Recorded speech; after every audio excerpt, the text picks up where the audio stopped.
견딜 수가 없고, 또 그 다음에 본인은 또 나름 의지를 갖고 토론 수업이다 하고 싶지만 이 다른 할 수 있는 공간을 열어주기만 하면 저는 뭐 선생님들의 준비도는 큰 문제가 되지 않겠다.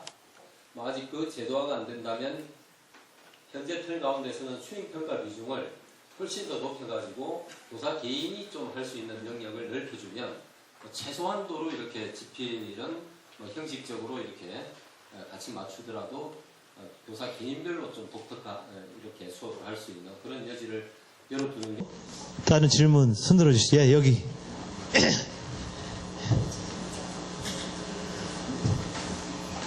네, 저는 질문이라기보다는 사실관계가 좀 확인을 하고 싶어서 말씀드리는 건데요. 기본적인 철학이나 방향은 매우 공감합니다. 이 세미나에 대한. 근데 아까 미술 수업, 미술 시험이죠. 지필평가 문제를 이제 보여주시면서 뭐 채도, 흑백으로 보였는데 채도를 질문하고, 이런 거에 대한 것이 사실은 이게 90년대 지필고사 시험 문제를 제가 보는 것 같았어요. 그러니까 요즘 현재 제가 연구회도 하고 서울 지역에 이제 교사들 많이 뵙지만 그렇게 시험 문제 출제하는 분은 제가 사실은 솔직히 못 봤습니다. 그리고 그거에 대해서 아까 이혜정 소장님께서 이게 한국 교육의 현실입니다 이렇게 단정을 하셔서 굉장히 성급한 일반화를 하시는 것이 아닌가라는 생각이 들었고요. 작년부터 100% 수행평가 선택 사항으로 바뀌었습니다. 그래서 사실은 그 예체능 과목 같은 경우는 100% 수행으로 많이 보고요. 오지선다 시험 많이 안 봅니다.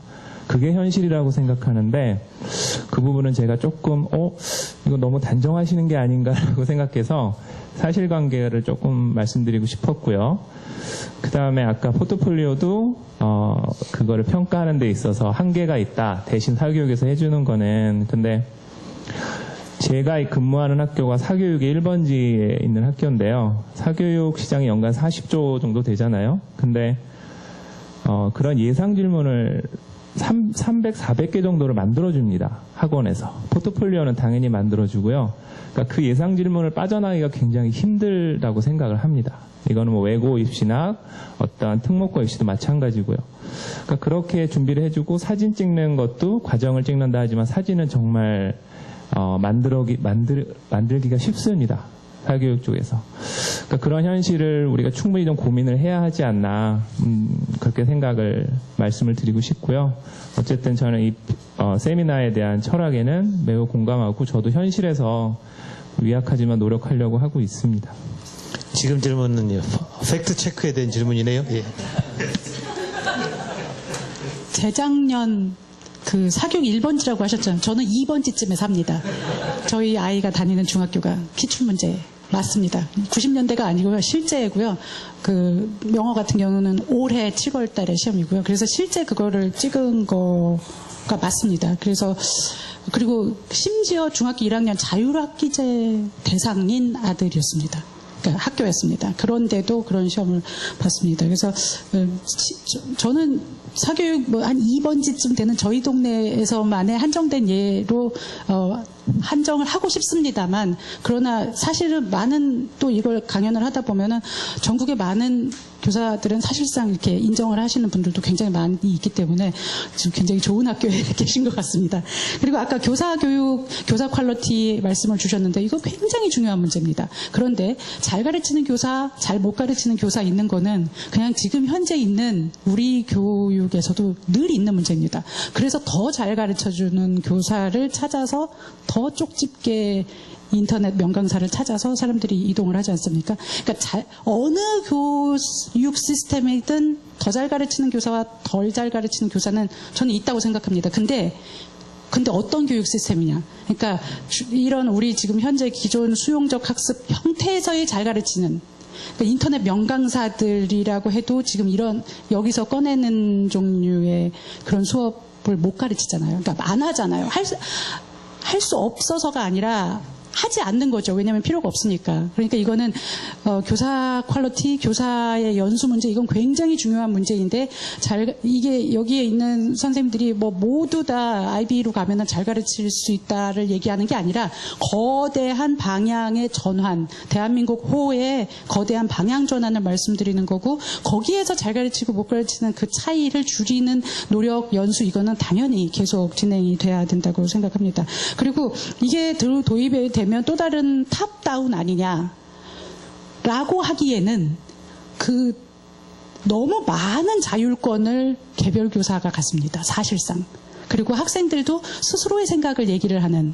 그러니까 이게 또 다른 통제가 아니냐라고 말씀을 하신다면 관점을 어떻게 보셔야 될 것 같으면, 지금 교사는 저는 교육권이 상당히 박탈되어 있는 상태라고 보거든요. 아까 이원 목적 뭐 이런 말씀하시지만 그것도 교사가 정하지 못하고, 교과서도 교사가 정하지 못하고, 진도도 정하지 못하고, 내용도 정하지 못하고, 평가도 정하지 못하고, 그리고 학생들은 학생들의 생각을 얘기할 수 없고 기회가 주어지지 않고, 이거는 어마어마한 통제 아닙니까?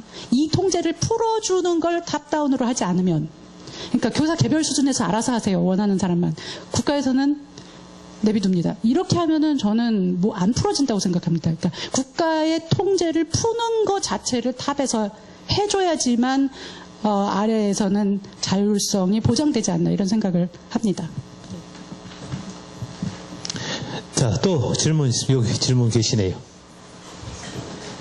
죄송합니다. 앞에가 먼저 보여서 뒷분도 손 들으셨는데, 예. 네, 다 들리시나요? 예. 지금 말씀하신 거 곧바로 연결해서 이제 질문 드리는데, 지금 지금 세미나가 교육청에서 이제 위탁받아서 하시는 큰 연구 중에 하나이신 것 같더라고요. 그러면 이제 이 연구팀께서 지금 계속 연구를 수행하신다면 앞으로 어떻게 갈 것인지, 빅피처, 큰 그림이 있으신지, 그 다음에 이제 이런 연구 결과가 사실은 이제 그 경교외고는 사립이죠. 그러니까 이제 IB를 시작하신 게 아마 교장 선생님이나 뭐 그쪽에서 결단해서 하신 것 같은데, 실제로 저희 일반 공립학교는 정책이 바뀌어야지 사실은 실제로 움직일 수가 있잖아요. 그래서 이런 연구 결과가 실제로 정책에 어떤 식으로 반영이 될, 뭐 교육청 관계자 아무도 안 계시네요. 그게 알고 싶습니다. 네. 빅픽처 말씀해 주시겠습니까? 아니면 제가 이렇게. 아까 예정 박사님께서도 저 질문에 말씀하셨지만, 이것이 어떤 교육청의 공식 입장이 아니고요. 교육청에서는 수많은 정책 연구 발주를 합니다. 그러니까 또 아까 IP 과정을 우리가 그대로 하자는 것도 아니고, 사실은 4차 산업혁명 시대에 이제 찍기식 문제는 버려야 된다, 학교.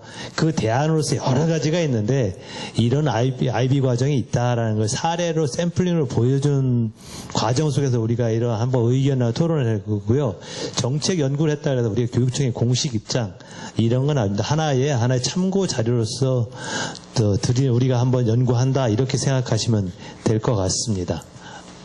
그런데 어떻게 하면 된다라는 방안은 제시를 할 수 있겠죠. 이런 꺼내는 수업과 꺼내는 평가를 할 수 있는 이런 샘플이 일본에도 있고 IB에도 있고, 예를 들어서 이렇게 하고 있으면, 이런 거가 우리 공교육에 도입이 된다면 어떤 종류의 제도와 정책적인 보완이 필요할까요? 그걸 좀 알려주세요라고 조희원 교육감께서 저에게 부탁을 하셨습니다. 그 말은 제가 드리고 싶은 말씀은, 여기서 여러 선생님들께서 의견을 주시면 저희가 그걸 수렴해서 여러 고려해야 할 사항들, 제도적 보완이 필요한 사항들을